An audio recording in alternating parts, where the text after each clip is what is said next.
The Special Infected are the backbone of Left 4 Dead 2's horror. Over time, I've covered each one in detail, their design, gameplay, and lore. Now I've assembled every analysis into one long dossier. This is the complete guide to Left 4 Dead's Special Infected. If you guys enjoy this video, please drop a like on it, and subscribe to the channel if you haven't. I've been posting Left 4 Dead content virtually every week, and I'd be super thankful if you'd come back to the channel. Without further ado, let's get into the video. Have you ever been walking through the devastated landscape of a Left 4 Dead campaign when off in the distance you hear it? Crying in the middle of a zombie apocalypse. Your instincts might tell you to investigate. It could be someone in trouble, right? But as you get closer, you realize that the source of the sound is anything but human. You shine your flashlight and it looks back at you, glowing red eyes that lock onto yours.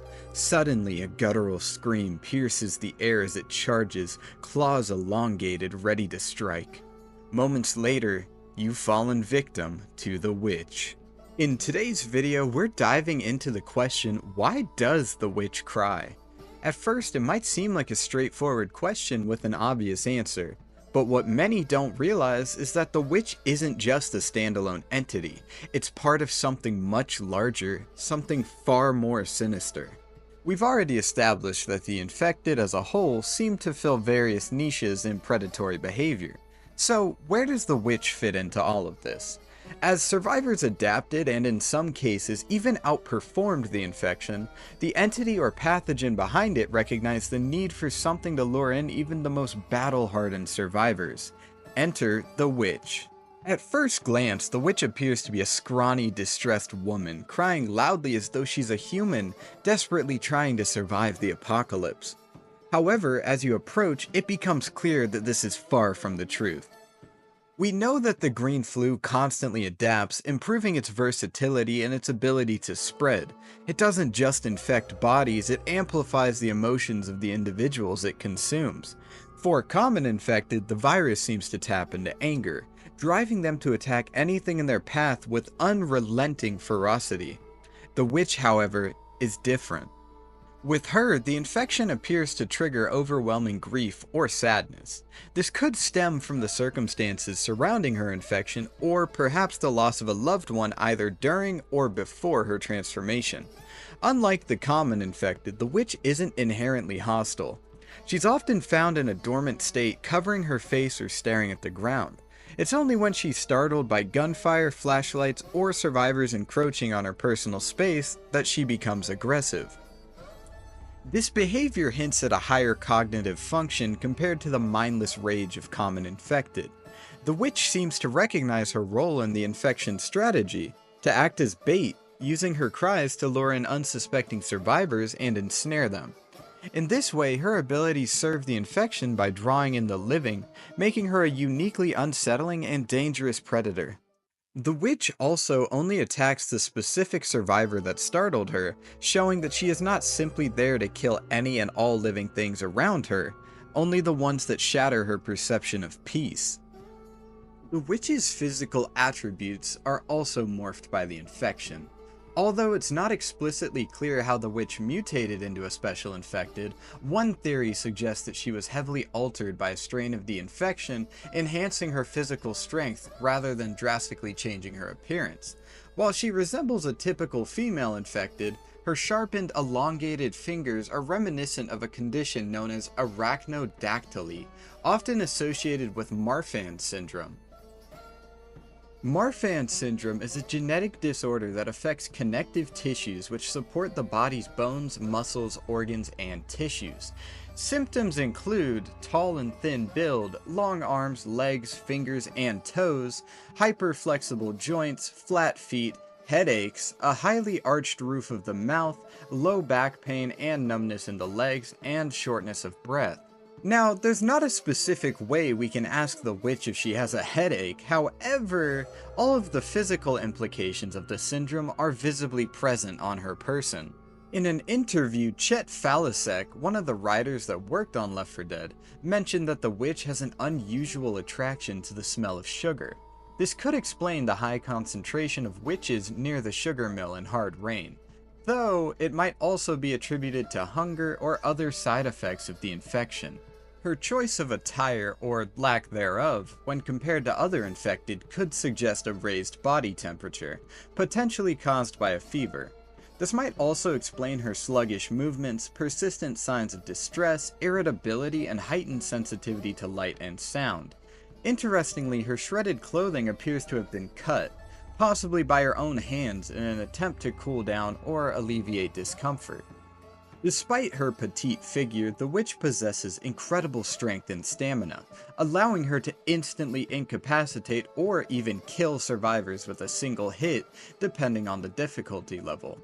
On expert difficulty or in realism mode, normal or higher, she becomes even deadlier, capable of killing a survivor outright regardless of their health status. This makes extreme caution essential when encountering her. The witch is often heard crying when she is unaware of the survivors, but the reason behind this behavior remains a mystery. One theory suggests that her crying stems from profound depression, a possible symptom of her loss of sanity. Another theory, and in my opinion the darker of the two, posits that the virus hasn't fully overtaken her consciousness and that she is aware of her monstrous transformation, which fuels her despair. When survivors get too close, shine a flashlight on her, or otherwise provoke her, the virus seems to take control, triggering her violent response. Shit! Shit! They're coming!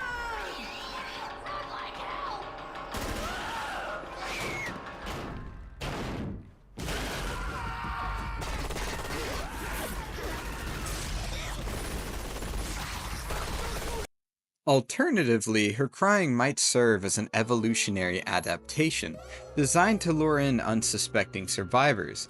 And this idea is supported by the Left 4 Dead intro cinematic where Bill and Zoe approach her crying, mistaking it for a human in distress. This clever tactic highlights the sinister intelligence of the infection, using the witch as a tragic yet deadly bait. Interestingly, the witch can also attack other infected. If another infected enters her range, she will deal 250 damage to them. Though such encounters are rare, but they're very possible, especially in versus mode. If a survivor becomes incapacitated, whether by the witch herself, other infected, or their own actions except for hanging, the witch pauses briefly, raising both arms slightly before entering a frenzy. She then begins rapidly swiping at her target, dealing damage at half-second intervals, which on the Xbox 360, due to different frame rates and such, it was actually 2-second intervals on Left 4 Dead 2. The damage values are as follows. On easy mode she does 12 damage, on normal 30 damage, on advanced 68 damage, and on expert 300 damage, or an insta-kill. If the startler is killed, the witch becomes horrified and flees the area, despawning if she escapes the survivor's line of sight for more than 2 seconds. Similarly, she will retreat if she cannot reach her target or if they enter a safe room. The witch shares aggression mechanics and pathing behaviors with common infected. Fire does not instantly kill her, however, igniting her will cause her to redirect her aggression unless she ignites herself. The same applies if she is covered in bile, regardless of whether she is pursuing a target or fleeing the map. The number of witches that spawn in a level depend on several factors, including server preferences, game difficulty, and the quote-unquote mood of the director. In Left 4 Dead and Left 4 Dead 2, the witch typically appears at least once in most levels. Occasionally 2 witches may spawn on the same level, sometimes in close proximity to each other. If a witch does not appear in a level where she could spawn, the likelihood of encountering one increases in subsequent chapters.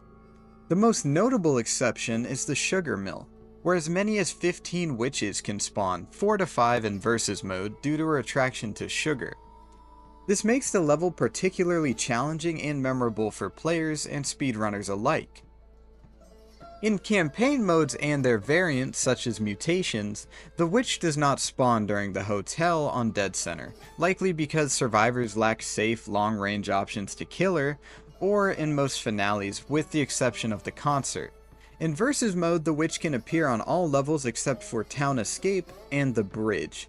as these finales are too short for her to spawn between the starting safe room and the finale area. Now, if you've ever found yourself face to face with a witch and wanted to avoid the inevitable massacre, you've probably heard the term crowning her. But what does it actually mean? Crowning a witch is when you kill her instantly with a single shotgun blast to the head before she can even react. It's a feat that requires precision, timing, and a little bit of luck. So let's break down how you can crown a witch and potentially save your team from a brutal encounter. First off, you'll want the right tool for the job. The pump action shotgun or auto shotgun are your best friends when it comes to crowning a witch. These shotguns pack enough punch to take her down with one shot, but they're only effective if you're close enough. When you're getting ready to crown her, you'll want to sneak up on the witch. Turn off your flashlight. Trust me, the last thing you want to do is startle her early. Crouch as you get closer to reduce the noise and take your time. You don't want to rush in and trigger her attack before you're ready. Now, wait for the witch to be in a stationary position or maybe just wandering slowly. You want to be right in front of her, aiming for the head. The closer you are, the better your chances of landing a clean shot. Now, this is where the magic happens. Wait for the witch to start her animation, whether she's about to scream or rise up to attack. As soon as she does, fire just as she begins to move, making sure to hit her square in the head. This timing is key to crowning her successfully. Crowning isn't easy. It takes practice to get the timing just right, so if you're new to this, don't be afraid to practice in safer scenarios where you can get a feel for how shotguns work and how the witch reacts. A bonus tip is to have an adrenaline shot handy. If you're feeling extra bold, you can inject some adrenaline before you engage, and this gives you a speed boost that can help you close the distance faster or even escape if you miss. Of course, make sure you have teammates on standby in case things go south, and if you're playing on higher difficulties, it might take a few tries to get that perfect shot. But when you do, there's nothing quite like that satisfying moment of crowning the witch and saving the day. And that's gonna do it for our deep dive into the witch special infected in the Left 4 Dead franchise. So next time you hear those haunting sobs echoing through the night, remember, approach with caution, or better yet, don't approach at all. Thanks for joining me on this deep dive into the mystery of the witch. If you enjoyed this video, don't forget to like, subscribe, and let me know in the comments what you think about the witch's backstory and mechanics.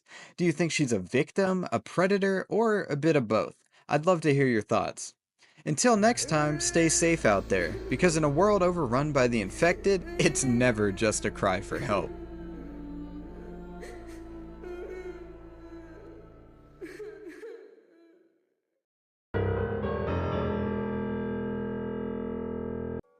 Have you ever been walking through the desolate ruins of a Burger Tank fast food restaurant when out of nowhere, you hear it? A deep, guttural groan followed by an unmistakable, grotesque retch. You turn the corner cautiously only to find a bloated, lumbering figure, its stomach grotesquely distended and its skin pallid and glistening in the light. Meet the Boomer. The Boomer may not be the fastest or the strongest of the special infected, but make no mistake, this grotesque abomination has a devastating role in the infection strategy. In today's video, we're diving into the question, why does the Boomer exist? At first glance, it seems simple. It's a walking time bomb meant to overwhelm survivors with hordes of common infected. But, much like the witch, the Boomer is part of something larger. A calculated and sinister evolution of the green flu. We've already established that the infected fill specific predatory roles designed to exploit the weaknesses of survivors. So, where does the Boomer fit in? If the witch represents a trap for the compassionate, then the Boomer is chaos incarnate. Its bloated form isn't just for show, it's a walking biological weapon. The Boomer's primary attack isn't physical, it's psychological. When it vomits, its bile coats survivors, blinding them and drawing hordes of common infected to their location. This isn't a random mutation, it's a calculated adaptation. The infection has weaponized the Boomer to serve as a distraction and to disrupt survivor coordination. But let's take a closer look at the boomer's anatomy and mechanics. Its distended stomach and unstable gait suggest that the infection has radically transformed its body. The bloating isn't just grotesque, it's highly functional. When the boomer is killed, it explodes, sending bile flying in all directions. This ensures that even in death, it remains a threat. What could have led to the creation of the boomer? The boomer's grotesque appearance and unique abilities raise a compelling question. Who or what were they before the infection? While Left 4 Dead doesn't provide detailed backstories for individual special infected, we can theorize about the conditions in life that might predispose someone to become a boomer. The boomer's most defining characteristic is its extreme obesity and bloated physique. This suggests that it may have once been an individual struggling with severe weight issues, possibly caused by a combination of lifestyle, genetics, and environmental factors. In many cases, obesity can lead to related health issues such as high blood pressure, diabetes, or metabolic disorders, conditions that may have made certain individuals more vulnerable to the infection's mutations. One theory is that boomers were individuals with sedentary lifestyles potentially worsened by modern societal trends. In urban environments, processed foods and lack of access to nutritious options often lead to health complications. The infection could have exploited these pre-existing vulnerabilities, rapidly mutating these individuals into bloated, bile-filled monstrosities. Their overproduction of bile may be linked to metabolic dysfunction. In the pre-infection stage, bile is essential for digesting fats, but in the boomer, this process seems to have gone haywire. The infection could have hijacked and exaggerated this biological function, turning it into a weapon to blind and summon hordes. Another possibility is that boomers were individuals coping with stress or depression through overeating or substance abuse. Stress-related binge eating or excessive alcohol consumption could have contributed to their physical state prior to infection. Alcoholism in particular might explain the boomer's distended gut and sluggish movements, as well as the yellowish, jaundiced tone of its skin, which is a hallmark of liver damage. The infection, amplifying emotional and physical traits, might have taken these pre-existing conditions and transformed them into the grotesque figure we now know as the boomer. Not to get political, but socioeconomic conditions could also play a role in the boomer's origin. Those living in poverty or food deserts might have had limited access to healthy food and healthcare, leading to poor physical health. Combined with potential exposure to stress, these conditions could have made individuals more susceptible to the green flu's more extreme mutations. The infection seems to amplify the worst aspects of its host's physical and emotional state. So the boomer's origins might be a tragic reflection of systemic inequality. While the boomer doesn't show overt signs of higher cognitive function like the witch, its loud groans and disoriented movements suggest a certain level of distress. It's possible that the infection has heightened feelings of insecurity or self-loathing that the individual may have experienced in life. The boomer's grotesque form and explosive nature could be a symbolic representation of these amplified emotions, overwhelming and destructive to themselves and others.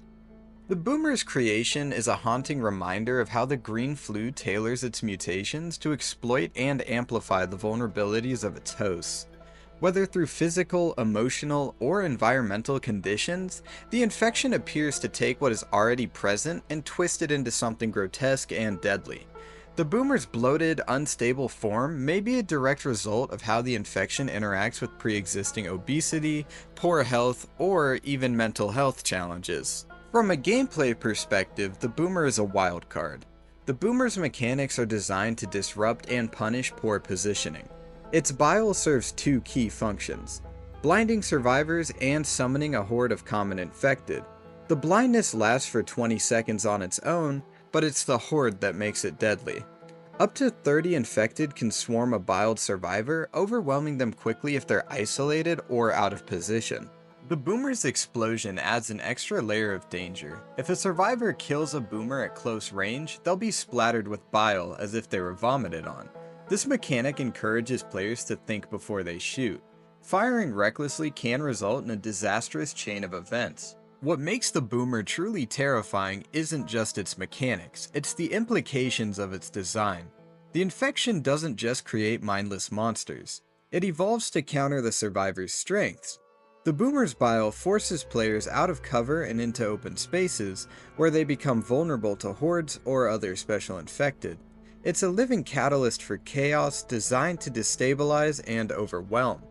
Interestingly, the boomer seems to embody the infection's more grotesque side. Its swollen body, pustules, and decaying skin suggest a rapid and aggressive transformation. But what's truly unsettling is how it uses its grotesque nature to its advantage. Survivors' natural reaction might be to shoot it on sight, but this often leads to disaster as its explosive death spreads bile far and wide. And then, there's the damage. The boomer itself doesn't deal direct damage with its attacks, it's more of a support class for the infected. Its bile doesn't harm survivors directly, but creates the conditions for devastating attacks by others. However, in versus mode, a well-played boomer can completely turn the tide of a round. Its ability to split survivors, delay their progress, and set them up for ambushes makes it invaluable to a coordinated infected team. While the boomer's vomit doesn't directly hurt survivors, it sets the stage for massive damage through the horde. Survivors who are overwhelmed can quickly lose health or even be incapacitated. Combined with other special infected, the boomer can create a lethal combo. Imagine being biled, pinned by a hunter, and then swarmed by the horde. So, why does the boomer exist? In the grand design of the infection, it's both a disruptor and a decoy. It forces survivors to make split-second decisions. Do you shoot and risk getting bile on your team, or do you hold back and hope it doesn't get too close? Either way, it creates openings for the other infected to attack. The boomer may not be the deadliest special infected, but it's arguably one of the most important. Without it, the infection loses its ability to control the flow of combat. The boomer is chaos personified, a reminder that in the world of Left 4 Dead, every moment of calm can erupt into pandemonium. So next time you hear that telltale groan, think twice before you aim your weapon. Sometimes the real danger isn't the explosion, it's what comes after.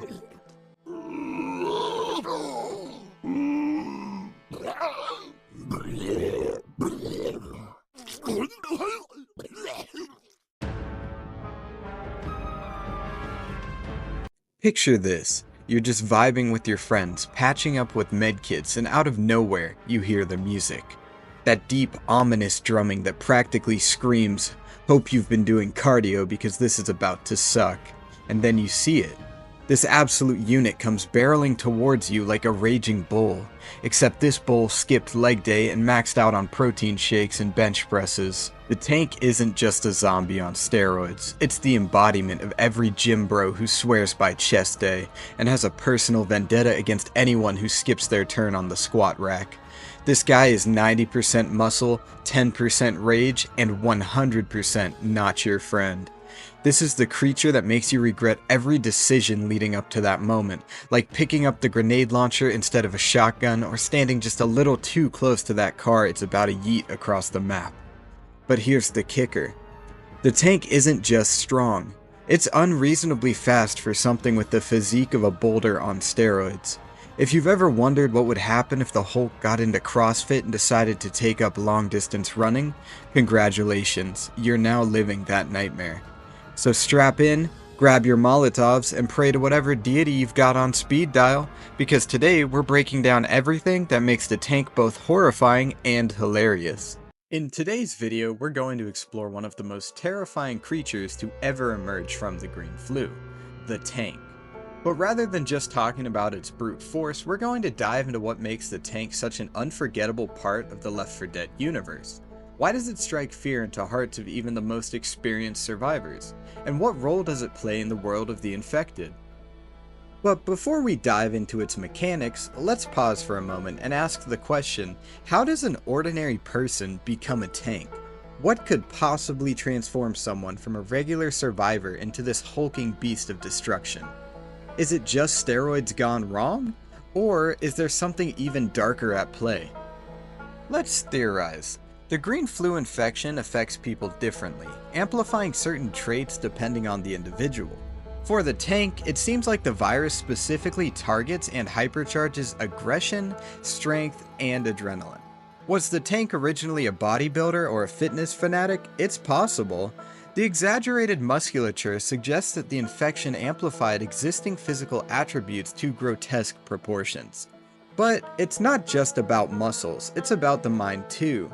The tank's relentless aggression and single-minded focus on destruction could be a result of the virus hijacking the brain's fight or flight response, cranking it up to 11, and eliminating any capacity for fear or hesitation. Could steroids have played a role? Perhaps if the original person was already juicing, the virus might have used that foundation to create something even more monstrous. Or maybe the virus itself acts like a biological steroid, supercharging muscle growth and physical endurance. There's also the possibility that environmental factors played a part. Maybe exposure to extreme stress, physical exertion, or even chemical agents triggered the mutation that turned someone into a tank. Whatever the case, the transformation isn't just physical. It's psychological, stripping away humanity and leaving only raw, unrelenting rage. We've seen how the infection turns ordinary humans into crazed, mindless killing machines, but the tank is something else entirely. Unlike the average infected, which fills a specific role in overwhelming survivors with numbers or spreading the infection, the tank is the infection's answer to raw, unstoppable force. It doesn't just stumble towards survivors, it charges, it throws, it destroys. The tank is a manifestation of the infection's ability to amplify the most violent and aggressive aspects of human nature, taking an ordinary person and turning them into a walking nightmare. But what makes the tank truly terrifying isn't just its size, it's its purpose. Think of it like a wrecking ball, a creature designed to break through any resistance survivors put up. The infection realizes that no matter how skilled you are or how many waves of infected you can take down, you're nothing against sheer unrelenting power. The tank forces you to adapt, to change your approach, or risk being crushed under its fury. Let's break down the tank's design. Standing tall and massive, it's unlike any infected you've seen. Its entire body is made for destruction. Thick, muscle-bound limbs, a hulking chest, and a terrifying, primal energy that radiates from it.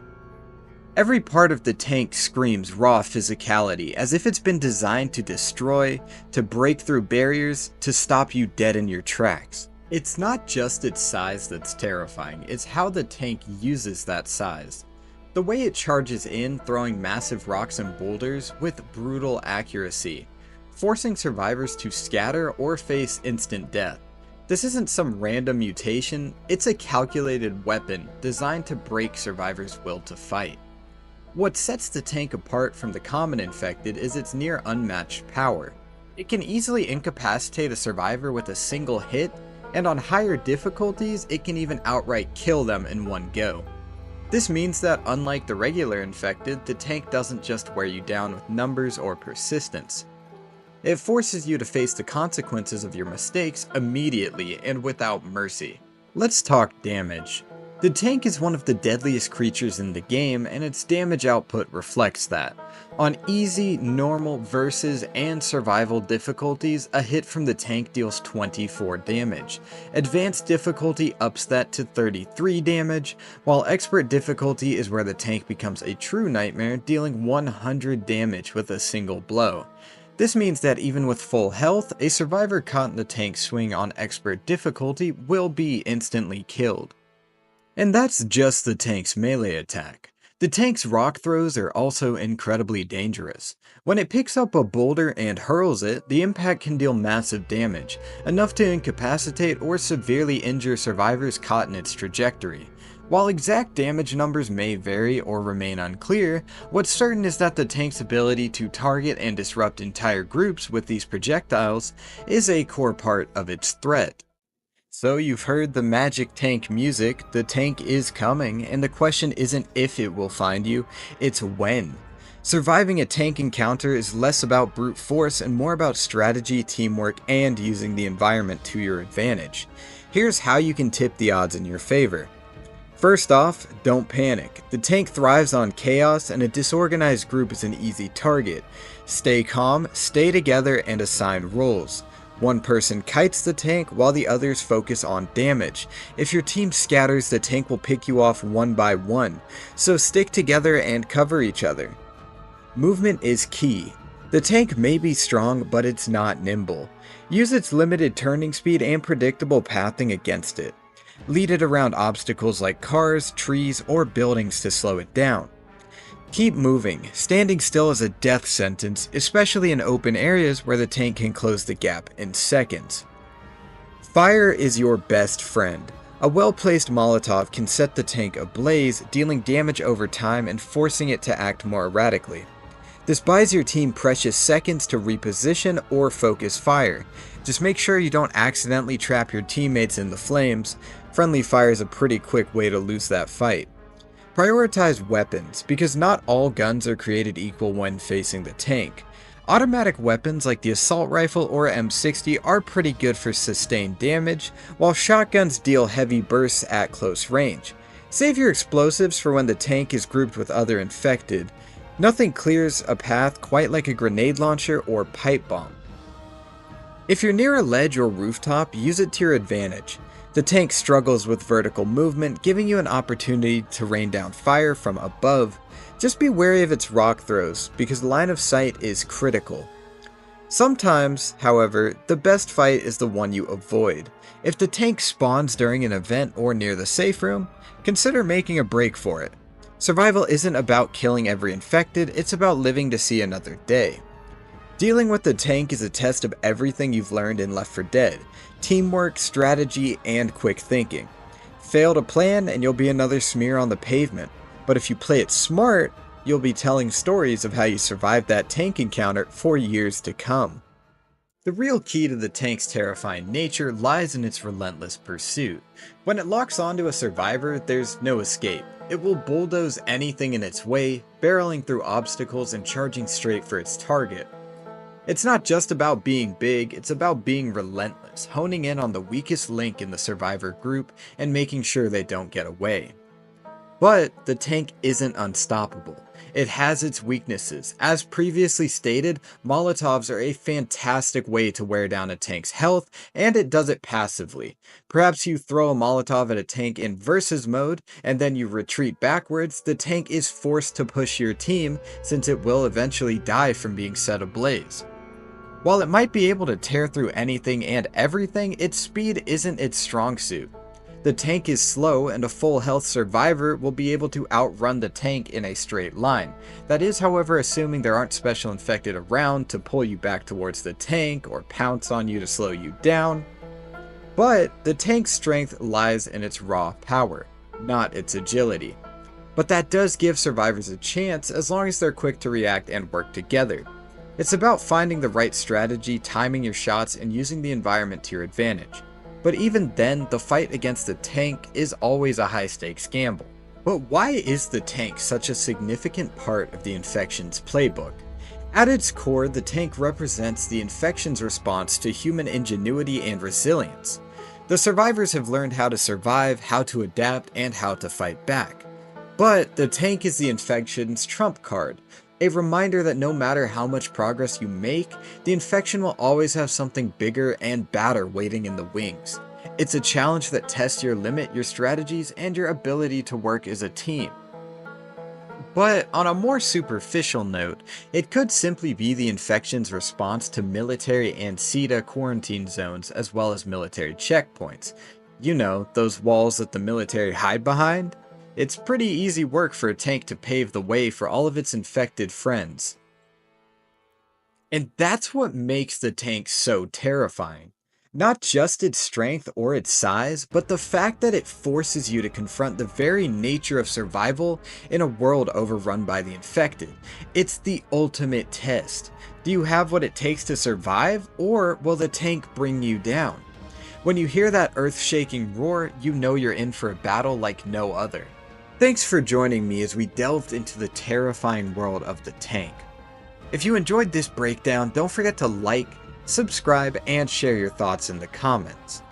What's your take on the tank's role in Left 4 Dead? Is it just a mindless force of destruction, or could there be a deeper design behind its brutality? Until next time, stay sharp, stay safe, and remember, those walls you trust for safety might just crumble when the tank comes knocking.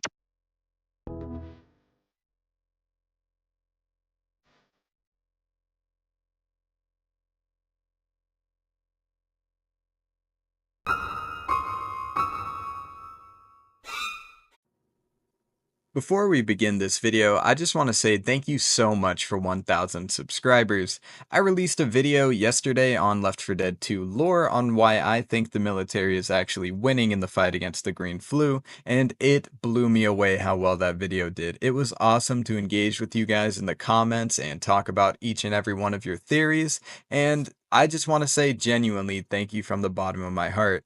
I'm not going to take up too much of your time, and I will get into the video now, but again, just thank you. Thank you so much.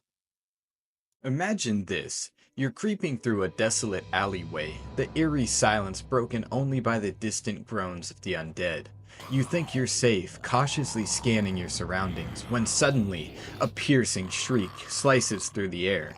Your heart races, and before you can react, something leaps from the shadows. It's fast, it's relentless, and it's got you pinned to the ground, tearing into you with claws that seem designed for carnage. This is the Hunter, a predator in every sense of the word. Where other infected overwhelm with brute force or numbers, the Hunter strikes with precision and ferocity. It's not content to simply chase you down. It stalks you, toys with you, and then brings you down with the grace of an apex predator. Every encounter with the Hunter feels personal, like it's been watching, waiting, and planning its attack just for you. Let's talk about the Hunter, the parkour nightmare of the Left 4 Dead universe. If the witch is the tragic banshee of the infected and the tank is the gym bro that never knows when to stop drinking protein shakes, then the Hunter is its lethal predator. A creature that doesn't just attack, but stalks, leaps, and tears apart its prey with terrifying precision. The Hunter is what happens when the infection meets raw athleticism and unrelenting bloodlust. This thing doesn't shamble like the common infected or charge like the tank. No, the Hunter plays by a different set of rules. It moves with a frightening, animalistic grace, climbing walls, leaping across rooftops, and using the environment to its advantage. When you hear that high-pitched screech echo through the air, it's not a warning. It's a promise that somewhere out there the Hunter is watching, waiting, ready to strike. Visually, the Hunter is a haunting figure. Clad in a tattered hoodie, ripped jeans, and blood-streaked hands, it looks like someone who fell victim to the infection while trying to disappear from the world. The hoodie's shadowed cowl hides its disfigured face, adding an air of menace, while the shredded fabric speaks to the relentless physicality of its attacks. The choice of attire feels almost symbolic, practical clothing turned monstrous, as if the Hunter is what happens when an ordinary person is consumed by rage and despair. If you'll take a moment and look at the Hunter's arms and hands, you may notice wrist wraps, a common practice seen in boxers. It's possible that he may have simply been very athletic or a boxer. But why does someone become a Hunter? It's not hard to imagine that the infection seizes on individuals who are already primed for such transformation. Perhaps it's the loners, the outcasts, or those who relied on speed and agility to navigate the chaos of the outbreak. Their heightened athleticism and survival instincts are twisted into deadly tools, and their need to stay hidden morphs into an unnatural stealth. The Hunter isn't just another infected, it's a reflection of what happens when desperation and isolation are warped into something predatory and unstoppable. And when it inevitably strikes, it doesn't hold back. The Hunter's signature move is its pounce, a leap that can close the distance between it and its prey in an instant. Once it lands on a survivor, it pins them to the ground, clawing at them with unrelenting ferocity. The damage it can inflict depends on the difficulty level. On easy difficulty, the Hunter does 10 damage per claw and 5 damage every half second to pounce survivors. On normal difficulty, the Hunter does 10 damage per claw, 6 in versus, and 5 damage every half second to pounce survivors. In versus mode, it also deals 1 damage on a successful pounce, with additional pounce damage depending on the distance of the leap. Successful pounces in versus and survival modes also cause nearby survivors to stumble. On advanced difficulty, it does 20 damage per claw and 10 damage every half second to pounce survivors, and finally, on expert difficulty, the hunter does 40 damage per claw and 15 damage every half second to pounce survivors. A full health survivor can be killed in 9 seconds, or incapacitated in just 3 seconds if clawed by the hunter. What makes the hunter even more terrifying is its unpredictability. Unlike the tank, which charges head-on, or the smoker, which pulls survivors from a distance, the hunter thrives on chaos. It uses the environment to ambush survivors, striking when they least expect it. A good hunter player, or the AI in just the right conditions, can completely dismantle a survivor group by targeting the isolated or the unsuspecting. It's the definition of a hit-and-run attacker, vanishing into the shadows after every strike, only to reappear moments later. So the question you might be asking yourself is, how do you survive an encounter with this leaping terror? First, keep moving, and not in a straight line. Hunters thrive on predictable targets, and a survivor running in a straight path is an easy mark for their deadly pounce. Zigzag, change directions, and use the environment to make yourself harder to hit. When you hear that telltale screech, your best bet is to stick close to your team and find cover. The hunter's leap is powerful, but it can be interrupted if you manage to shoot it mid-air.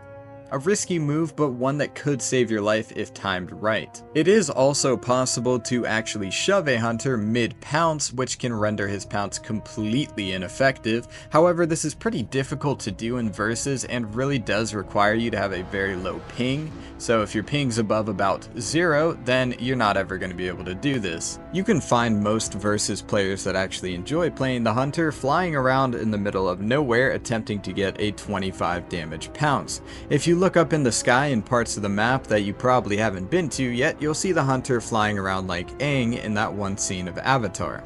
To counter an overconfident hunter player, the best strategy is to seek cover under anything that offers a roof, an awning, a building, or anything that can shield you from above.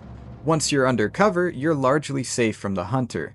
Keep moving and zigzagging, as this makes it extremely difficult for them to land a pounce. The hunter's travel time also works in your favor, as it takes quite a while for them to descend from their high pounce locations. As long as you're not blasting music like Juice WRLD and can hear the hunter's distinctive shriek, dodging their attacks should be relatively easy.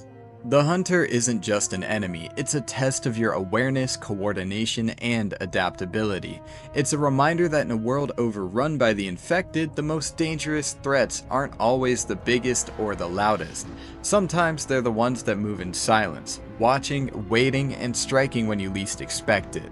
And that's a deep dive into the terror that is the hunter, the predator that lurks in the shadows waiting for its moment to strike. It's not just about brute strength or numbers. The hunter is a master of stealth, agility, and calculated strikes. Every encounter with it is a test of your reflexes, your awareness, and your ability to adapt under pressure.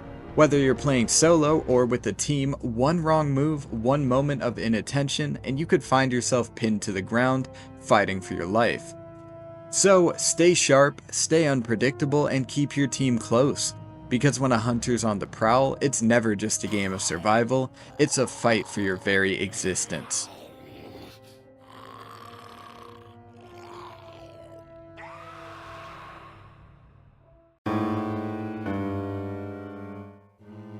Throughout the Left 4 Dead games, you're greeted with some truly terrifying special infected. On display is the full ungodly transformative power of the green flu. The smoker was once a normal man, now covered with tumors the size of its head, tongue drooping from its mouth. On display, the decomposed, elongated flesh that forms its ensnaring tool. Today, we're talking about the smoker from Left 4 Dead. You guys made it overwhelmingly clear to me that you prefer the slightly longer format, so count this as a return to form of sorts. The smoker appears as a tall, slim figure around 7 feet in height, constantly coughing and expelling clouds of assumably nauseous gas. His face and arms are overtaken with massive hulking tumors, consuming an entire side of his body. His mouth, forced open by the parasitic masses overtaking his body, has a protruding fleshy appendage that we are led to believe is his highly mutated tongue, now a lasso of sorts to trap survivors and literally squeeze the life out of them. He's a grim reminder that sometimes the green flu mutates your body even without necessarily desirable traits. But how does someone become the smoker? We aren't given much in the way of identifying what specifically leads to the creation of the smoker, but as its name and overwhelming amount of assumably cancerous tumors suggest, someone would need to have a high chance of cancer in their genetic pool, or at the very least a very high prevalence of carcinogens in their body. Carcinogens being chemicals that attribute to a higher rate for cancer, like over 69 of the chemicals in each cigarette. But there's more to the story. In the United States, where Left 4 Dead takes place, we're also exposed to carcinogens in a variety of ways, such as alcohol usage and even the consumption of some types of highly processed foods. The green flu has an almost calculated methodology to its transformations, as it could simply amplify anyone's genetic predisposition to cancer, but for some reason it only chooses a small portion of the infected. The smoker is constantly heard choking on its own gases, likely unable to breathe effectively through the masses growing around its neck, arms, and face.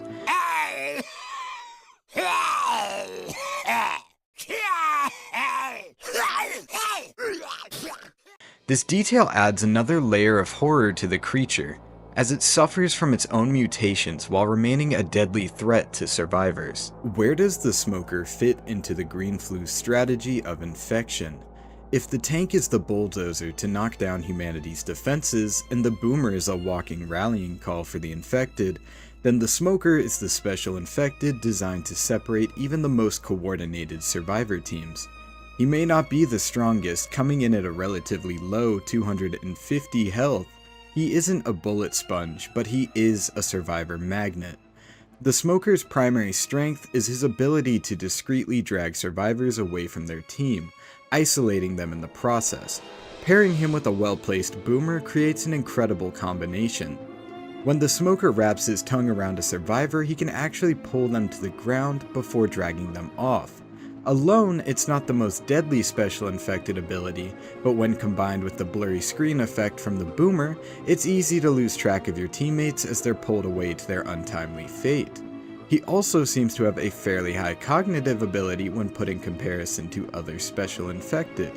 The tank is seen more as a brute strength monster that runs directly to its targets, whereas when the smoker is shot at or has its tongue temporarily destroyed, it will often retreat to an area where it can recover before attempting to ensnare another survivor. In versus mode, there are multiple locations where the smoker can pull survivors off of ledges or things like escalators, leaving them in an incapacitated hanging state.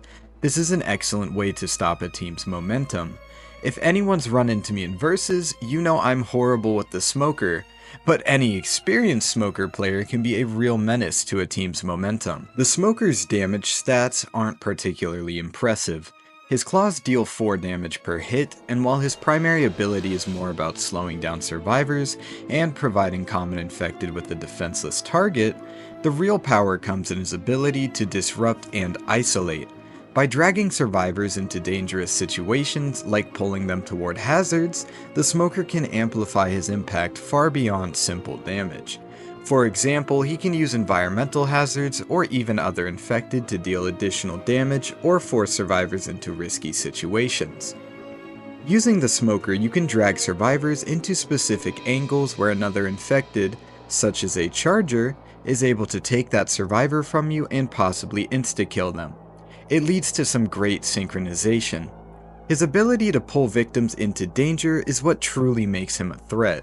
I wouldn't say the smoker is always a massive playmaker, as he's heavily reliant on coordination with your teammates.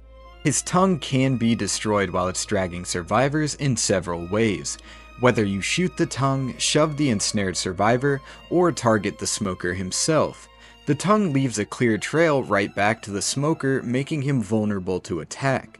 If you're the one ensnared, you can even use a melee weapon to cut the tongue free, escaping without the help of your teammates.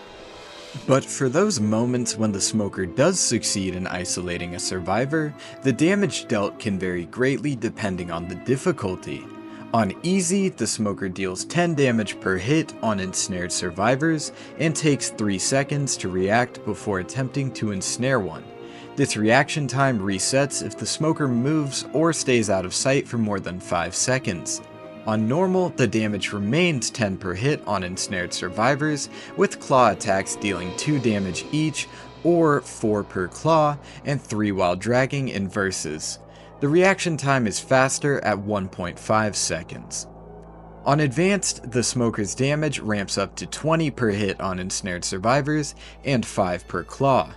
And finally, on expert, the smoker becomes a devastating threat, dealing 30 damage per hit on ensnared survivors and 20 per claw, killing a full health survivor in just 8 seconds.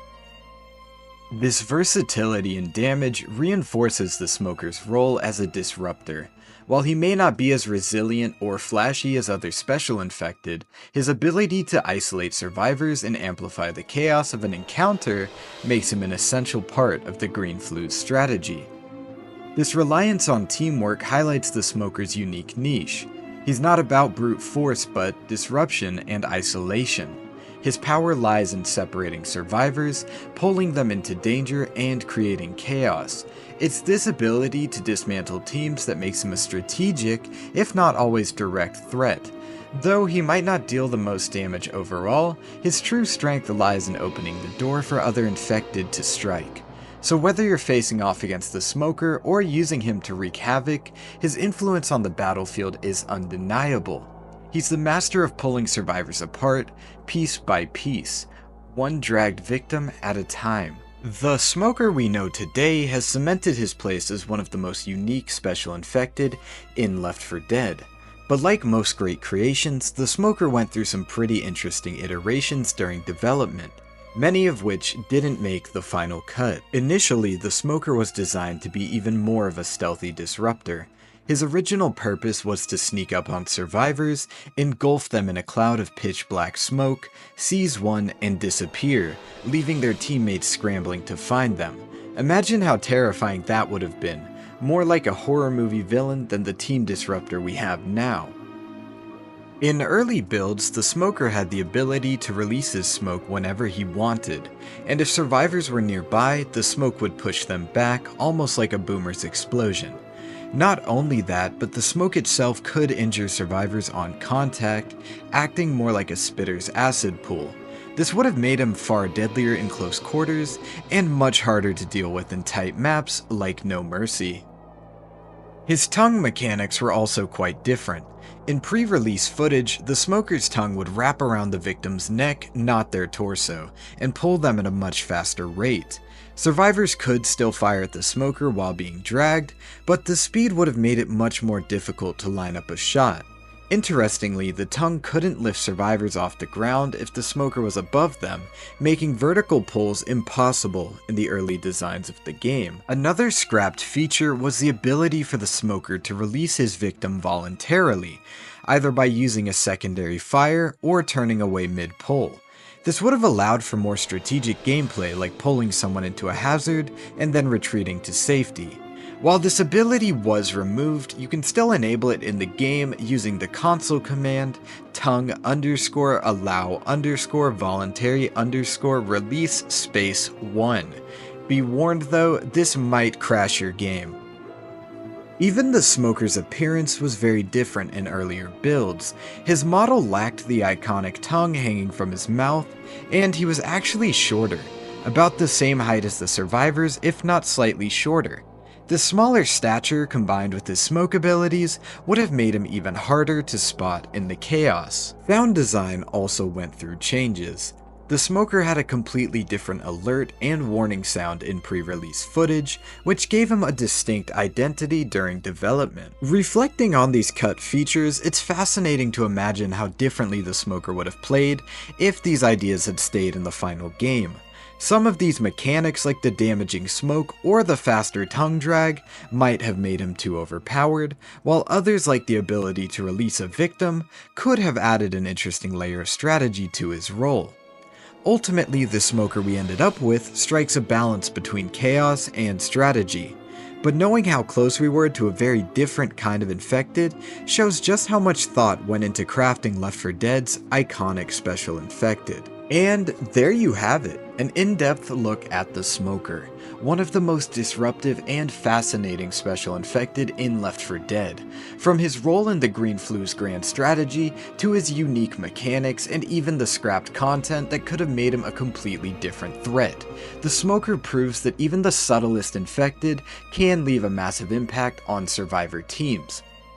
What do you think about the Smoker? Is he one of your favorites to play in versus, or do you find him more of a challenge to deal with as a survivor? Let me know in the comments, I'd love to hear your thoughts.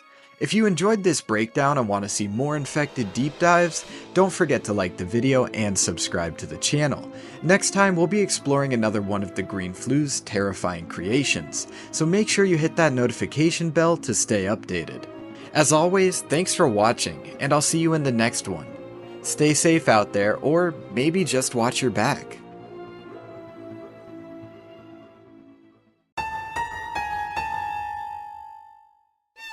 Before this video begins, I just wanted to say that I actually went out and managed to get the flu just so I could get super immersed in the Left 4 Dead Green Flu lore.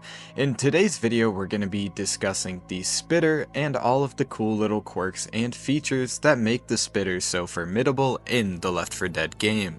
But before we do begin the topic of today's video, I just want to say thank you so much to each and every one of you for all the support over the last couple weeks. It's really been absolutely incredible, and as of recording, I actually have not posted a video in about 12 days, and I just want to say thank you so much for the patience. I decided again to literally go out and get the flu because that's just how I'm built, and I'm still going to attempt to get this video done just so you guys know that I am still alive. Thank you so much, and I hope you guys enjoy this video. We've finally made it to the second to last of the special infected in Left 4 Dead 2. The Hawk 2 special infected. Excuse me, miss. What's the best? Move in bed. Or the Spitter, is one of the more useful and highly strategic special infected in the Left 4 Dead franchise. Her inclusion in Left 4 Dead 2 was legitimately just to stop camping, which was prevalent in the first game. But that would be a boring video, so I want to go a little deeper into her lore and her creation as a character. The Spitter is a fairly tall female, usually adorned with pigtails and incredibly scarce undergarments. Oftentimes, she's actually wearing a pink thong, not that it matters, I just thought it was important to note because whatever. The skin on her face and mouth has seemingly melted away, most likely as a result of the large amount of acidic liquid dripping out of her elongated neck. The Spitter's skin glows a vibrant green when she is alive, but when she's killed, her skin becomes a normal pink color, and this could be due to the acid in her body being instantly released when she's killed. The Spitter's mutation has given her the ability to launch a deadly ball of corrosive acid from her mouth, arcing through the air before splattering across the nearest solid surface. Once it lands, the acid spreads into a wide pool, growing more dangerous the longer someone stands in it.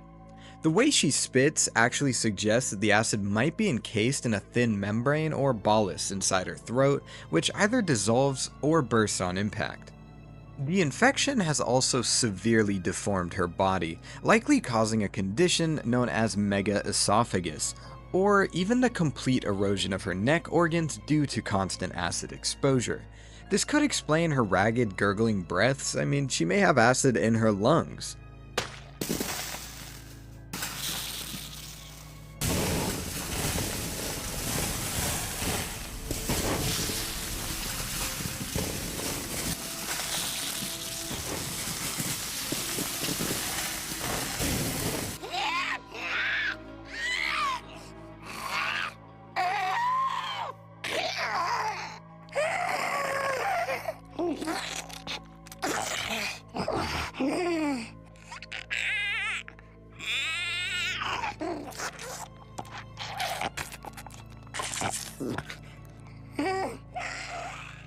Similar to other bile-oriented infected, she seems unable to control the production of her acid, meaning she has to spit it out constantly or risk her body rupturing, much like the boomer with its bile.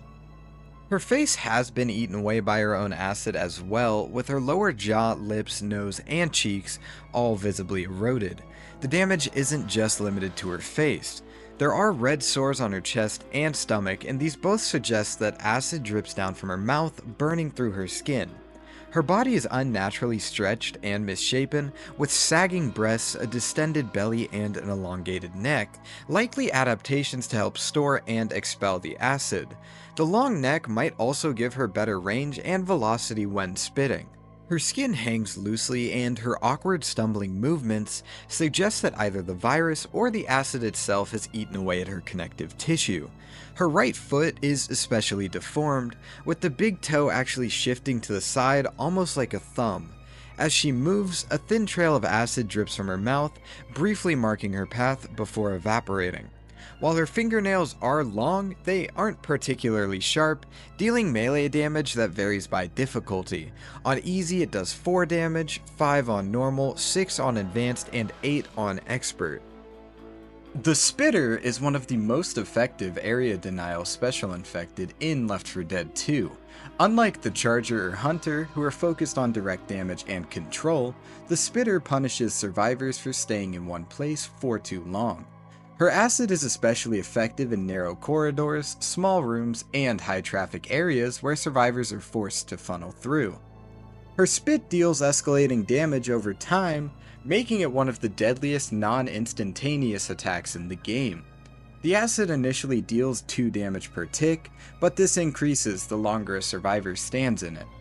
A survivor standing in the center of a fully spread acid pool can take up to 48 damage per second on expert difficulty, making it one of the fastest ways to incapacitate a player. She has a relatively short cooldown between spits, making her an excellent tool for continuous area control. Her acid also has specific interactions with game objects.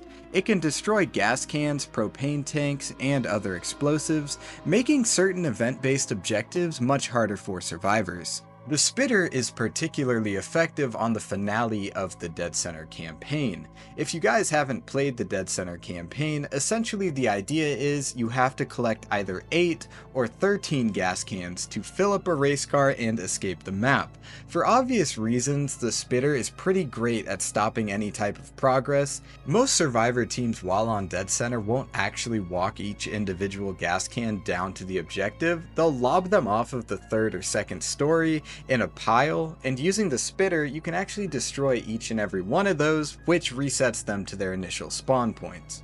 One of her greatest strengths is synergy with other special infected. A well-timed spit can turn a simple Hunter Pounce, Charger Slam, or Jockey Ride into a near instant incap. Survivors who are pinned or trapped in a confined space will suffer severe damage from the lingering acid, forcing teammates to act relatively quickly. Despite her strength, the Spitter is one of the most fragile special infected, with only 100 health on all difficulties. She is best played as a hit-and-run attacker, staying at a distance and launching her acid before retreating. Now, you may be wondering, what could possibly lead to someone becoming this disgusting, acidic monstrosity, and how does she fit into the Green Flu strategy? We have some lore to go on for the Spitter, which might actually be a first. One theory I've seen is that the Spitter was a woman in late-stage pregnancy, which led to an overproduction of hormones in her stomach region. This could also explain the sac or bolus that appears to store the acid. However, Valve wanted to make it incredibly clear that this was not the case.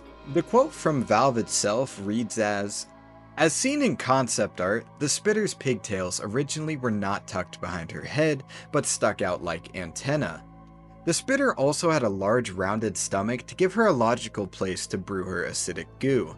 However, during playtesting it became apparent that many playtesters thought she was pregnant, or called her pregnancy-themed names. Valve decided that this was rocky territory and made her stomach flatter to avoid any confusion. A second theory, and the more applicable of the two in my opinion, is that she was a severe alcoholic in life. We've already established that the overconsumption of alcohol, such as in the boomer, leads to the overproduction of bile. And it's not far-fetched to assume the spitter would suffer similar mutations in accordance with her lifestyle choices as a human. While Left 4 Dead 2 never confirms what kind of person mutates into a spitter, one possible explanation is excessive alcohol consumption.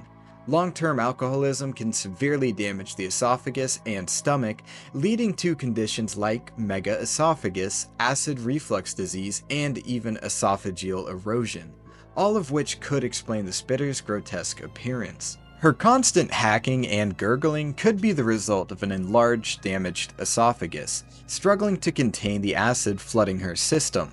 The bloated stomach and eroded mouth suggest she might have had pre-existing digestive issues before infection, making her more susceptible to a mutation that forces her body to overproduce corrosive fluid.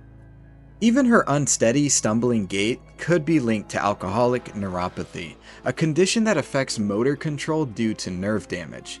Given how the infection mutates individuals based on their habits, like the smoker being a heavy smoker, or the boomer's obesity influencing its form, it is entirely possible that chronic alcohol abuse played a role in the creation of the spitter.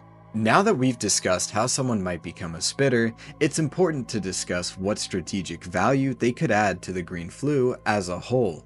I've previously mentioned this theory in my video covering the green flu's possible sentience, but my personal theory is that the spitter was created as a haphazard response to emergency protective suits and PPE that federal officials were wearing during the initial stages of the outbreak. It's clear that her acid dissolves the flesh of living individuals, but I believe it's highly likely that it could also dissolve the plastic in hazmat suits, gas masks, and other protective gear.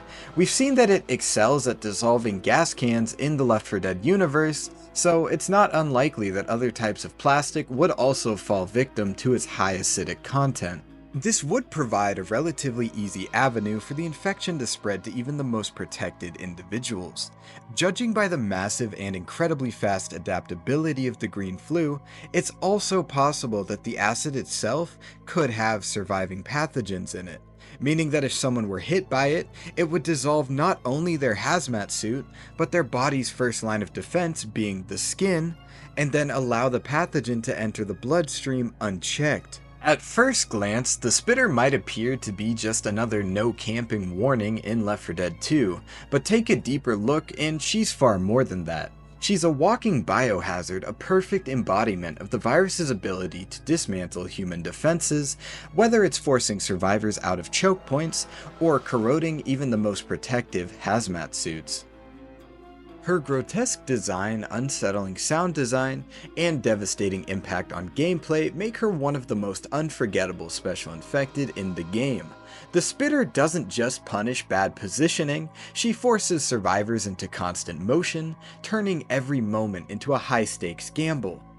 In tight situations, she seamlessly works with other special infected to turn a manageable battle into a full-on catastrophe. So, next time you're tucked into a corner, you might not want to swallow what the spitter gives you, but either way, you're in for a pretty bad time.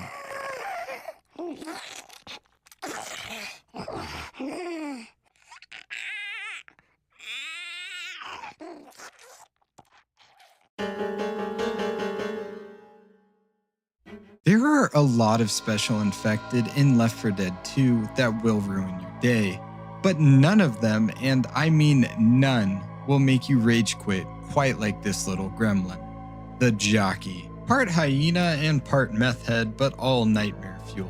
Today we're diving into why this cackling pest is one of the most chaotic enemies in Left 4 Dead 2, the twisted theories on how someone even became a jockey, and some fun facts that will make you appreciate this goblin of the apocalypse or hate it even more.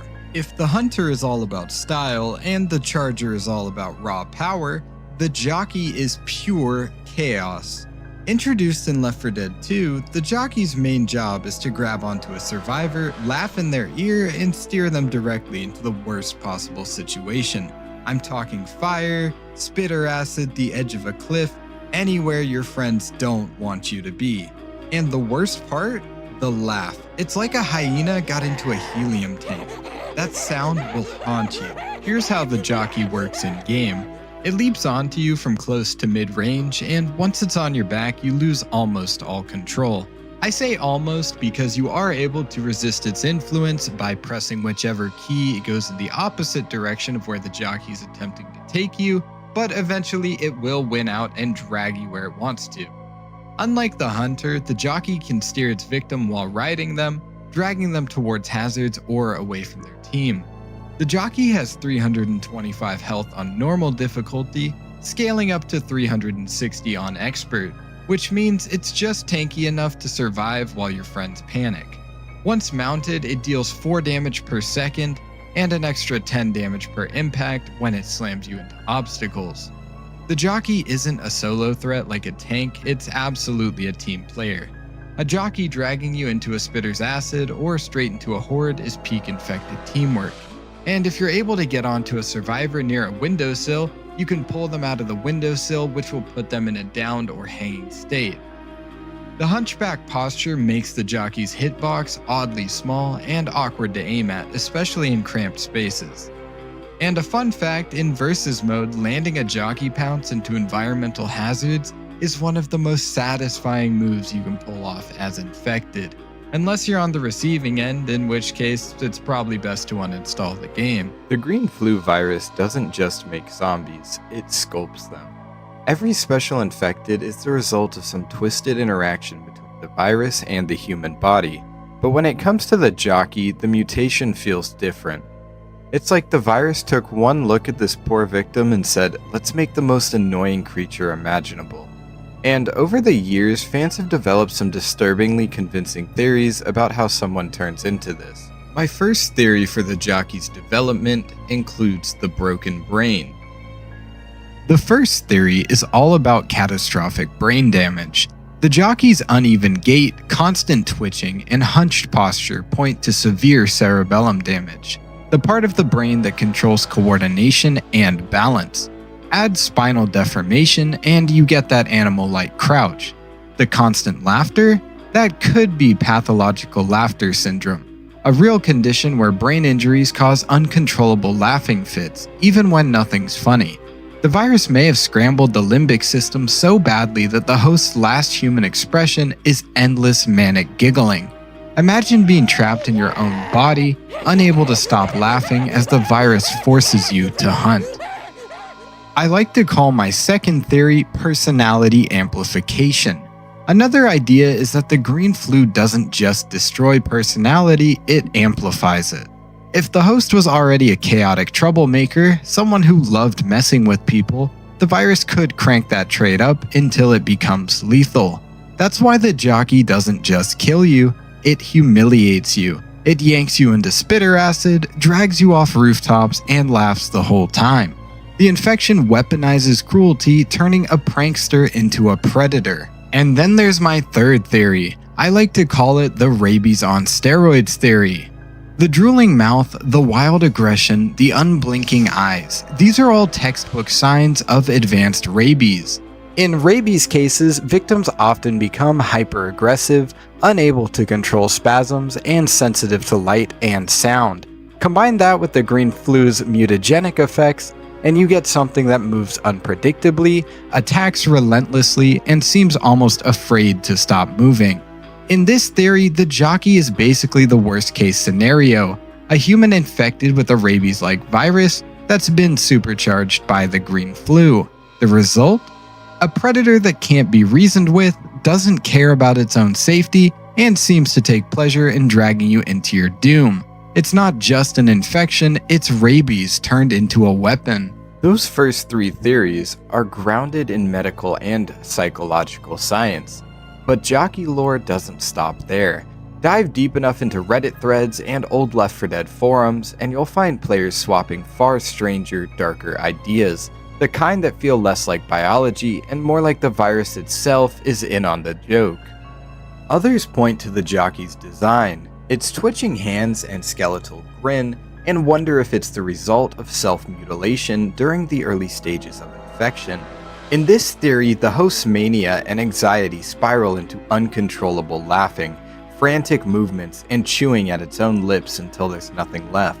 The green flu doesn't stop it. It feeds on that energy and twists the body to match. This is further evidenced by the lack of skin on its hands and feet. It appears the jockey ate the skin on its own appendages, perhaps out of self-loathing or in a green flu-driven mental break. The infection doesn't stop the damage, it embraces it, reshaping the host into something that matches its unstable mind. The green flu mutates everyone differently, but it doesn't start from a blank slate. The host's pre-existing health issues could shape the mutation just as much as the virus itself. The jockey's twisted body and erratic behavior might be the green flu's exaggeration of conditions it already had. Conditions that in our world are real and terrifying. Some of these possible pre-infection conditions could include severe scoliosis or kyphosis. That iconic hunch could be an extreme mutation of spinal curvature disorders. Before infection, the host may have had scoliosis or kyphosis, which the green flu then amplified into a near animalistic crouch. Another condition could have been cerebral palsy. The constant twitching and jerky movements could have roots in a neurological disorder that causes muscle spasms. The infection's muscle degradation would only make coordination worse. Parkinson's disease or Huntington's disease could be another possible pre-infection. Tremors, difficulty with balance, and involuntary movements are symptoms of these real neurological disorders. Add the green flu's neural damage and you get the jockey's chaotic motion. The jockey could have also suffered from pathological laughter syndrome, a neurological condition that causes uncontrollable laughing cranked to a disturbing extreme by the green flu. Extreme personality disorders, which could have led to sadistic or antisocial traits, which are now stripped of any restraint. And finally, I believe the jockey may have been suffering from compulsive self-mutilation disorders, perhaps pre-existing biting or skin picking amplified into missing lips, skinless hands, and gnawed feet. Whatever the host's weaknesses were, the green flu didn't hide them, it weaponized them. We've pulled apart the science, the psychology, and the fan theories, but even after all of that, the jockey is still unpredictable. And just when you think you've got it figured out, it'll come screaming out of a corner, grab your face, and prove you wrong. Before we wrap up, let's shift gears with a few fun facts about this cackling nightmare. Details you might not know but can't unhear once you do. For all of its chaos, the jockey's got some little details you might have missed. The kind of things that make you realize how much thought went into making it the gremlin of the apocalypse. The laughter isn't random. The jockey's laugh actually changes depending on the situation. It'll cackle more frantically when it spots a survivor, and even throw in little taunts mid-ride, almost like it's celebrating each step it takes toward your doom. It's also the shortest special infected. At just under 5 feet tall, the jockey is the shortest special infected in the game. This isn't just for looks. Its low profile makes it harder to shoot in a crowd and gives it that scurrying gremlin vibe that gets under your skin. It also shares sounds with other infected. If you listen closely, you'll hear bits of smoker breathing and hunter growls hidden under its audio design, layered to make its voice feel familiar yet wrong. This isn't a fun fact that you'd necessarily miss, but it's definitely something you don't think about in the moment. The jockey's damage adds up a lot faster than you think. 4 damage per second doesn't sound like much until you realize that in just 5 seconds, a jockey ride can do as much raw HP damage as a charger slam, plus the positional nightmare of being dragged into hazards. And lastly, the jockey wasn't in the original Left 4 Dead. The jockey was designed specifically for Left 4 Dead 2's more open, hazard-filled maps. Its whole gameplay loop exists to punish players who wander too far from the group, making it a team cohesion test with claws.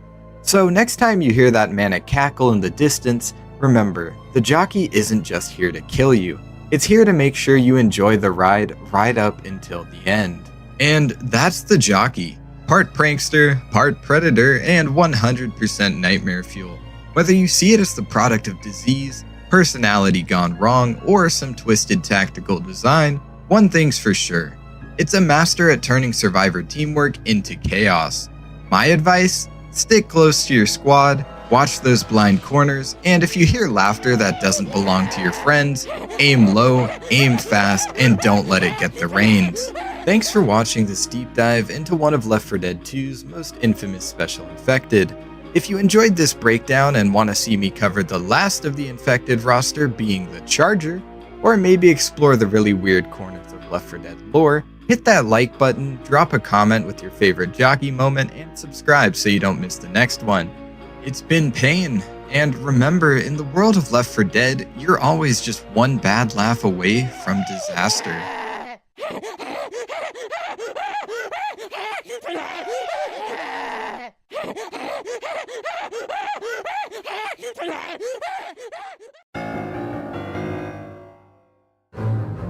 So, we finally made it. We've talked about the Jockey, the Spitter, the Smoker, the Hunter, the Tank, and all the rest. And now it's time for the last special infected on the list. The big, beefy, one-armed monstrosity that crashes into your team like a drunk uncle through drywall. The Charger. This guy is honestly one of the most fascinating infected in the entire Left 4 Dead lineup. He's terrifying, hilarious, and depending on whether you're the one playing him or the one getting hit by him, either the MVP of your run or the biggest screw you moment of the night. So let's break him down the same way we've done with the others. Gameplay mechanics, his design, lore and pre-infection theories, and of course, the jokes that practically write themselves when a dude has one arm the size of a tree trunk. We're gonna begin with gameplay mechanics. The Charger's whole gimmick is momentum. He's literally designed to punish survivors who aren't paying attention or who are standing just a little too close together. When he winds up that bull charge, you'd better hope you're out of the way, because once you're in his path, you're getting sent straight to the Shadow Realm. Here's how it works. He charges forward at insane speed, grabs the first survivor he collides with, and slams them into the ground like he's reenacting a WWE finishing move. And unlike most special infected, the Charger isn't just a single target threat. He can plow through multiple survivors at once. Anyone else standing in his way gets launched across the map, tumbling like ragdolls until they hit the floor and are forced into a stumble animation. And here's the kicker. While they're stumbling, they can't shoot. They're basically helpless for a good second or two. That is where the real danger comes in. A smart Charger player doesn't just blindly run into the group. He times that slam for when the survivors are bunched up, hit them together, scatter the team, and suddenly one unlucky victim is being pounded into paste while the rest are trying to pick themselves up. And if you coordinate with a Spitter, it's essentially a death sentence. The Charger's slam will pin a survivor in place while the others are too busy stumbling. Then the Spitter lays down a pool of acid right underneath the pile. What happens? Survivors can go from full health to instantly in-cap in a matter of seconds. It's one of the nastiest, most effective combos in Left 4 Dead 2, and if done right, it can completely wipe a team in under 10 seconds. And the best part? Unlike the Jockey who needs finesse or the Hunter who requires precision, the Charger rewards raw chaos. Sometimes just running straight at the survivors works better than overthinking it. He's the ultimate low effort, high reward infected, until you slam into a wall and instantly die, of course.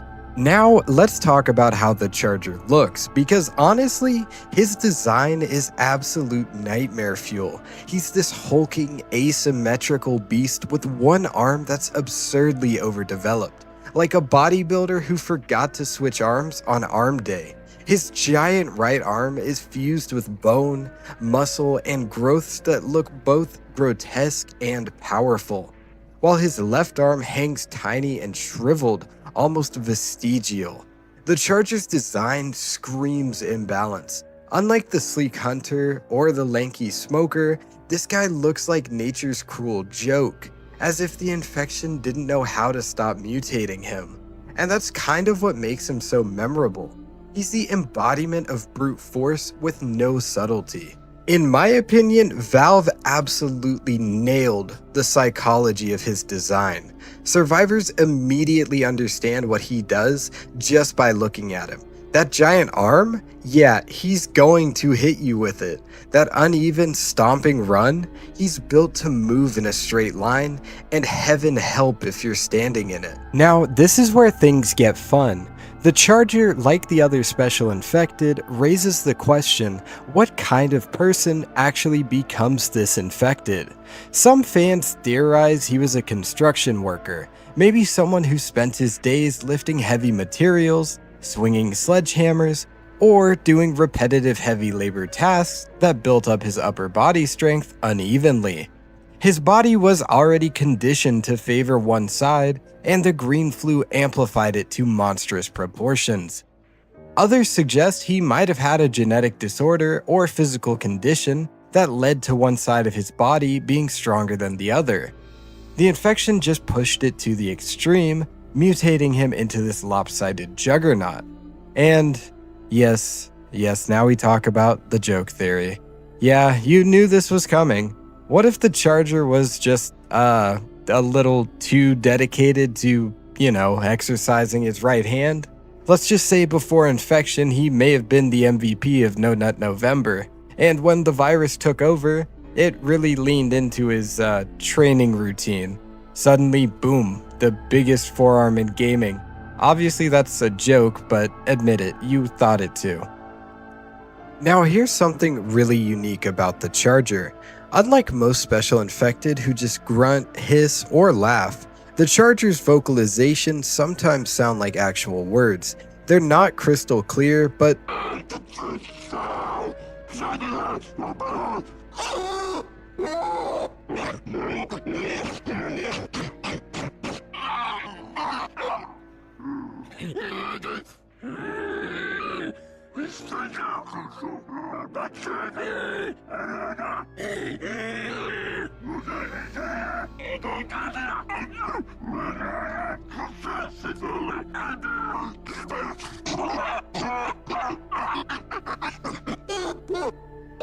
players swear they can make out lines like "don't shoot me," "I'm not controlling it," or "this thing's out of control." Some even joked that he shouts "mustachio," which honestly I kind of want to believe because it makes him the ultimate carnival mascot gone wrong. Of course, the devs never confirmed that these are real coherent words. Most likely it's just distorted groaning that the human brain tries to interpret as speech, kind of like hearing voices in static. But the fact that so many people think they hear full sentences adds an eerie layer to the Charger. If he is trying to talk, then maybe some tiny piece of his old self is still trapped in there, screaming for help while the green flu forces his body to charge headfirst into walls. And honestly, that's way more terrifying than him just being a big dumb brute. The Charger's role in the infected roster is brilliant. While the Hunter and Jockey isolate survivors, and the Smoker pulls them out of formation, the Charger exists to break formation entirely. He scatters survivors, punishes groups, and creates chaos in an instant. He's the definition of area denial. You can't just stand around bunched up in a hallway or rooftop corner, because if a Charger barrels in, you're absolutely done. He's not subtle, he's not tactical, he's not delicate, he's a living wrecking ball that forces survivors to stay on their toes. And unlike the tank, who's big and intimidating but slow, the Charger has speed. You might hear his stomp or his deep bellow, but by the time you realize he's coming, you're already halfway across the map with your ribs shattered. Here's the thing, the Charger isn't scary because of jump scares like the Witch, or because of psychological dread like the Jockey. He's scary because of his unpredictability. 1 second, your team is perfectly fine, guns blazing, and the next, bam, the Charger slams through. Your group is separated, one person's pinned, and your whole run goes down the drain. That's what makes him stand out. He's chaos incarnate, and chaos is the one thing survivors can't always plan for. And honestly, that's what makes him one of the most fun special infected to play as. Because unlike the smoker or hunter who usually rely on ambushes, the charger is pure momentum. He's push the big red button and hope something stupidly funny happens. You can charge in like an absolute maniac, clip one survivor, miss the rest, and still completely ruin the round because your sheer momentum throws everyone into panic mode. Even if you don't land a perfect slam, you've still caused confusion, and confusion is deadly in Left 4 Dead. And as we've previously mentioned, it's incredibly important to not forget his ability to plow through multiple survivors, as it's something that no other special infected can really do in the same way. The boomer might scatter people by blinding them, the tank might separate the team with raw power, but the charger physically moves the survivors against their will. He takes away their ability to control positioning, which in a game about coordination and movement is brutal. When the charger hits, he launches survivors across the room, knocking them flat, forcing them into the stumble animations where again they can't shoot back. And that's the exact opening the rest of the infected need to close in. The charger's synergy with the spitter is absolutely incredible. A good charger spitter combo is the stuff of nightmares. He slams someone into the ground, pins them down, and the spitter drops acid right underneath. Survivors also don't get any invincibility frames when they get up after being grabbed by the charger, which allows spitter acid to damage them while they can't move at all. This setup literally rivals the Smoker Jockey setups or the Boomer Horde chaos. It's so effective that when it works, you can almost hear the survivors groan through the screen. Of course they had a spitter waiting. But the best part about the charger is that he isn't perfect. He's clumsy, he's unwieldy, and he's honestly kind of dumb. His giant arm makes him look terrifying, sure, but it also makes him one of the easiest infected to laugh at. How many times have you seen a charger line up this menacing sprint, roar like he's about to bring down the apocalypse, only to slam face first into a wall, or get stuck in a door frame, or miss completely and just keep running until he crashes into the far end of the map? He's both terrifying and hilarious, sometimes in the same breath. And that's where the humor of the charger really shines. He's like that one guy in your group project who has no subtlety whatsoever. But when he shows up, he makes a scene whether you want him to or not. And yeah, maybe his massive right arm is from some pre-infection hobbies we all know about. But let's be real, Valve had to know what they were doing when they gave him one arm the size of a Ford F-150. The charger is the only infected that could walk into a doctor's office pre-infection and be like, "Yeah, doc, I think I've been overusing this limb." Jokes aside though, that design choice is pure genius. It tells you exactly who the charger is just by looking at him. Raw, uneven, lopsided power. He doesn't need finesse, he doesn't need balance, he just barrels forward and wrecks everything in his path. And you know what? He fills a role in the special infected roster that no one else really does. Hunters are precision, jockeys are control, boomers are chaos, smokers are traps, spitters are denial zones, tanks are brute force, and witches are environmental hazards. But the charger, he's disruption, pure unfiltered disruption. He's the one who says, "Hey, you thought you were safe in this tight little hallway? Think again." When you think about it, the charger is kind of the great equalizer in versus mode. Even if the survivor team is perfectly coordinated, even if they're steamrolling through hordes and specials, all it takes is one poorly timed charger hit to bring everything crashing down.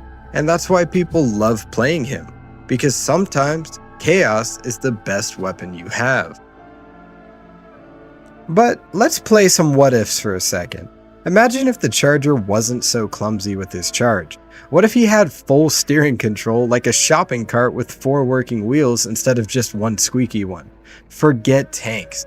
He'd be the most broken special infected in the entire game. You'd be playing Left 4 Dodgeball, just constantly trying not to get pancaked. Or, picture this, a charger with better teamwork instincts. Right now, he kind of just YOLOs into the fight, which is funny, but if he waited for a smoker to grab someone or a spitter to lay down acid, he'd be 10 times scarier, and I think we'd all be uninstalling the game after one campaign. And honestly, with all of that being said, the Charger is one of the most iconic special infected in Left 4 Dead 2. I think if you ask someone that didn't even play the game if they knew where the Charger was from, 99.9% of them would know it's a Left 4 Dead infected. He isn't perfect, he isn't elegant, but he is memorable. And when you hear that bellow echo across the map, your blood pressure spikes. You can't help but tense up because you know in about 3 seconds, either you or one of your teammates is about to get flattened into the nearest wall like a Looney Tunes character. So, as I wrap this up, this video marks the final chapter in my series covering every special infected in Left 4 Dead 2. We've talked about the Spitter, the Jockey, the Smoker, the Tank, and now the Charger. And looking back, I think the Charger might actually be the best way to end this series, because he represents the essence of what makes Left 4 Dead so much fun. Chaos, unpredictability, and teamwork being tested under absolute nonsense. Because at the end of the day, the Charger is less of a polished predator and more of a wild card. He's the drunk uncle at the family reunion, loud, destructive, unpredictable, and somehow still the highlight of the night. He's the reminder that in Left 4 Dead, things can and will go wrong, usually in the funniest and most devastating ways possible. So next time you're running through a campaign and you hear that roar in the distance, just remember, it's not just a Charger, it's a moment waiting to happen. A story you'll tell your friends, and probably the reason you'll be restarting the level for the 3rd time tonight. And with that, that's the Charger, the last of the special infected we had left to cover. I hope you've enjoyed this deep dive into these iconic monsters, and don't worry, I'm not done with Left 4 Dead content. There are still plenty of theories, breakdowns, and maybe even some wild what-if scenarios I'll be covering. But for now, pour one out for our big-armed, wall-smashing chaos machine, because love him or hate him, the Charger will always leave an impact.